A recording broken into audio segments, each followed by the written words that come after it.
दिंडोरी तालुक्यातील जानोरी एअरपोर्ट समोरील गट नंबर 1097 येथील कंपनीनं अनधिकृतपणे नाला बुजवल्यामुळे गट नंबर 1095 येथील शेतकरी मंजुळा नामदेव कोरडे यांच्या शेतीचं नैसर्गिक नाल्याला आलेल्या पुरामुळे अतोनात नुकसान झाले। संबंधित शेतकऱ्यांनी स्थानिक प्रशासनाकडे नुकसान भरपाईची मागणी केली। गट नंबर 1097 मधील कंपनीनं नैसर्गिक नाल्याची दिशा बदलल्याने तेथे अतिवृष्टीमुळे नाल्याचं पाणी संबंधित शेतकऱ्यांच्या शेतात घुसल्यानं शेतातील पिकाचं लाखांचं नुकसान झालंय। या कंपनी विरोधात कारवाईची मागणी व नुकसान भरपाईची मागणी संबंधित शेतकऱ्यांकडून केली आहे।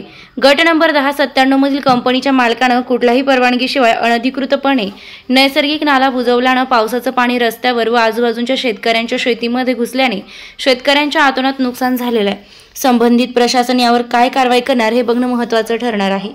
वृत्तसंकलन ऋषाली सोलंकी, वणी।